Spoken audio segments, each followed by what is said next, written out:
Hey guys, it's Kiki Reader, and welcome back to the Always Reading Book Club. We are going to dive right back into our book series, Filthy Rich Americans. Um, for the links below, I'm going to have the ones for The Initiation, which is the first book, and The Obsession, which is our second book. And so today we are going to jump into Deception, which is the third book in the series. And so where we left off is Maris has been poisoned and she is laying on the stairs, and McAllister is the one that found her. She called him the Minotaur, and he asked her, we start off with him asking her, who did this to you? And she says Hera, which is who Alice was dressed up as for the anniversary party, for the masquerade ball. And so he swoops her up and carries her out the door, and as soon as he's coming out, Royce is coming in, and he's looking furious because it just looks like Maris is just in the arms of his father. And he's like, what the hell is going on? And he's like, she's dying, we've got to get her to the hospital. So they kind of come together to get her to the hospital. So they take her to Port Cove, and then they wind up taking her over to Boston Mass General because, you know, she has to have the best. And so find out that she was poisoned with the lily of the valley flower, which is actually the same flower that Alice was picking out for her wedding, which is so incredibly creepy. It wasn't enough to kill her, the dosage that she put in there. The doctor pretty much said, no, it's just kind of, it'll make you sick. There's really not a high, thing that you would have died. But, I mean, it did make her incredibly sick. So, of course, now that they know that Maris is going to be okay, McAllister's like, okay, now we kind of got to get down to business. And he's like, you have to lie, Maris. You have got to spare the Hale family name. And she's just kind of like, the woman tried to kill me, And he's just like, I understand that. I don't think she was trying to kill you. She was just trying to get my attention. And so Maris is like, okay, I guess I'm going to do this. So the official lie is that she pretty much had an allergic reaction to something. That's the official lie that they're going to go with, because that works, I guess. So then we have McAllister goes home. He deals with Alice. She's banned from the house. He puts her not in the stables, but they converted the stables to pretty much like another home. So she's banned there. She's not allowed in the house. Because, again, they don't need the scandal getting out that, why is, the mother-in-law trying to kill the daughter-in-law? You know what I mean? Like, that's going to cause a whole lot of ruckus. So that's what he bans Alice there. While Maris is still in the hospital, she's getting better. They keep her for a couple of days. She asks Royce, who never left her side, by the way. He stayed cooped up right in there with her. And she asked him, when you said you loved me, did you mean it? And he says, I don't know. He's like, I know I feel something for you, but I just can't explain it.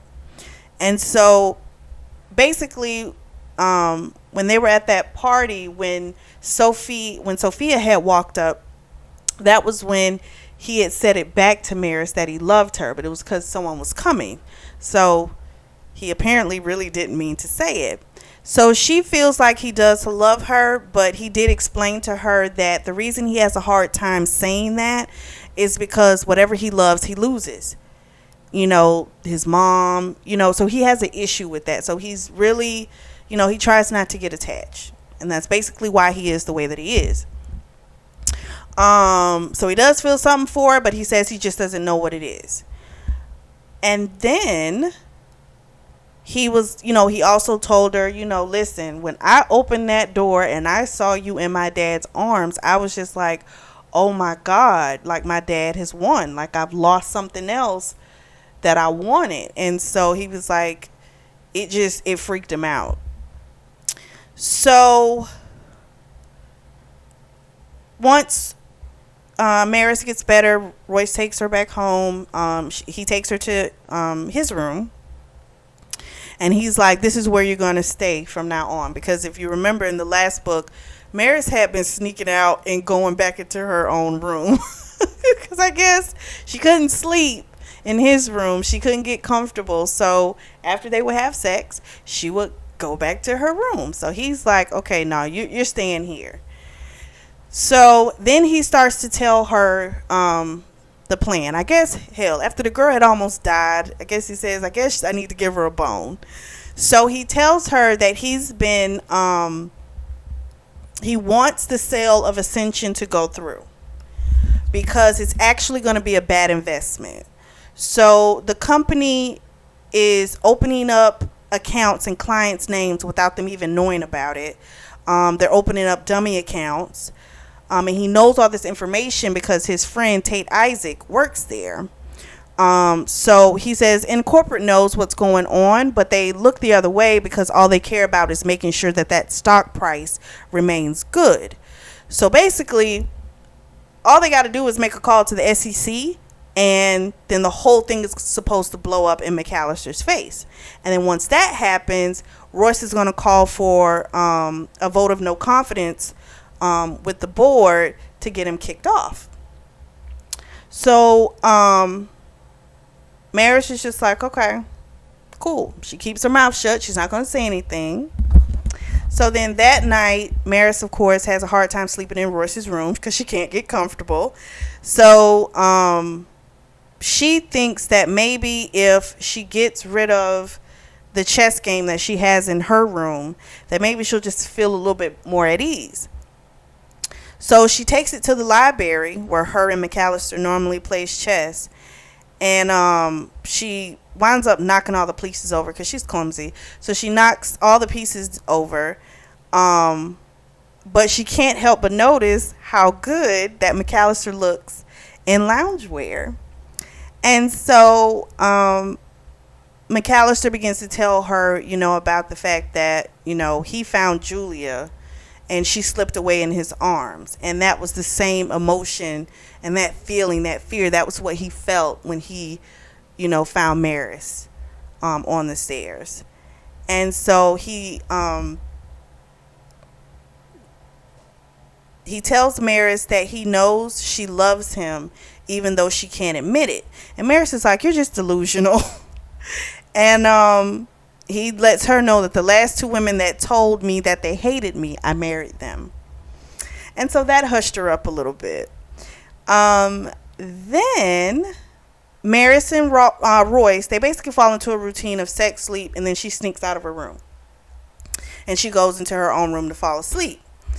And she hasn't really seen McAllister over the next few weeks because he's been flying overseas and working late. So she hasn't been seeing him. So she's been happy about that, because she got a break from him. Well, now the Aspen ski trip has arrived. And everyone's going to get on the Hale jet. And that includes Alice. So this is the first time that Maris has seen Alice since that night that she poisoned her.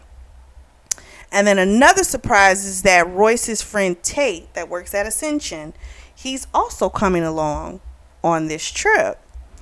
And so McAllister likes to joke a lot with Tate that he's like, when are you going to leave Ascension and come work for me?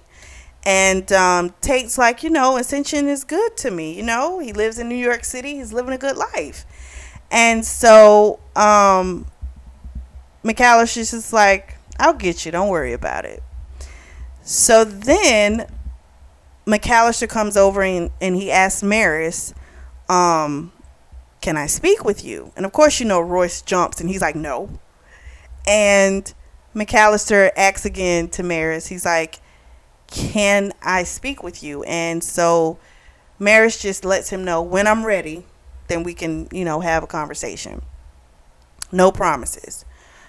So once they got to the cabin in Aspen, Royce lets Maris know again, listen, we got to figure this out, because you not sleeping in my bed at night is a problem. Like, I wake up, you're gone. Like, it's an issue. Like, we really need to figure this out. He's like, and we're going to figure that out here. And she was like, okay, we'll figure it out. So later that day, they go to the bar for drinks with Tate, and also they meet up with Vance and Jillian.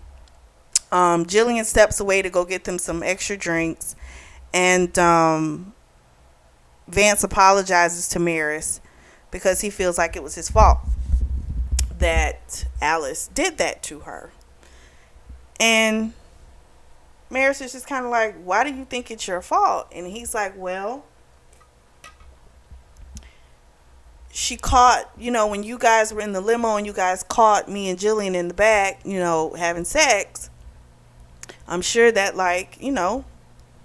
threw her for a loop. And then already her husband doesn't want her. So I think it was just too much for her. And she's like, I hear you, but at the end of the day, there's just kind of, what are we going to do?